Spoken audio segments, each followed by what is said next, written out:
Ligji për investimet strategjike, kërkesë e protestuesve për të shfuqizuar, ashtu si kundër edhe vetë Bashkimit Evropian, është analizuar këtë të shtunë nga deputetja demokrate Jorita Tabaku, e cila që në krye të herës e konsideron si një ligj klientelist. Edhe pse i hartuar e miratuar në vitin 2015 me një afat të kufizuar, Tabaku risjell në vëmendje shtyrjen e këtyre afateve disa herë. Sipas saj, 9 herë që është ndryshuar ligji, 6 prej tyre kanë qenë vetëm shtyrje afatesh. Ky ligj, në 10 vitet e fundit të zbatimit të tij, ka rezultuar si një ligj i cili ka ndarë pikërisht këto asete, prona publike edhe prona private të marra nga familjet e qytetarëve shqiptar, vetëm të një grusht i vogël njerëzish. Deputetja demokrate thekson se për të shmangur këtë që pritej të ndodhte me pronën, ajo do të propozonte që në krye të herës amendime për ligjin, por që nuk do të merreshin parasysh nga majoranca socialiste, edhe pse ato parashikonin mbrojtjen e pronës private, duke penguar marrjen e tokës me çmim referencë, ndërkohë akuzon më tej majorancën.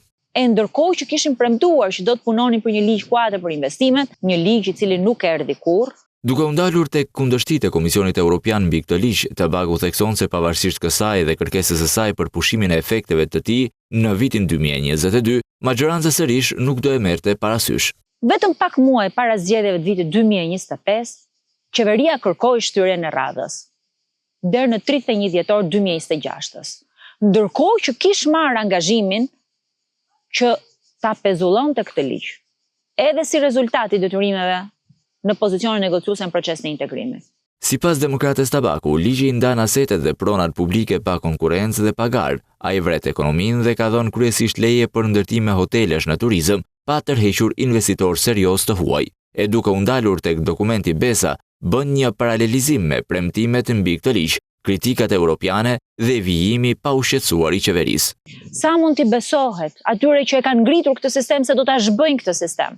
Sa mund t'i besohet atyre që plot 6 herë kanë ndryshuar këtë ligj, vetëm për të shtyr afatin, dhe asnjëherë për të sjellë garën ekonomi. Tabaku përmbyll se ligji i investimeve strategjike është tipiku i ligjeve me porosi ku parlamenti është shndruar në noter të tyre.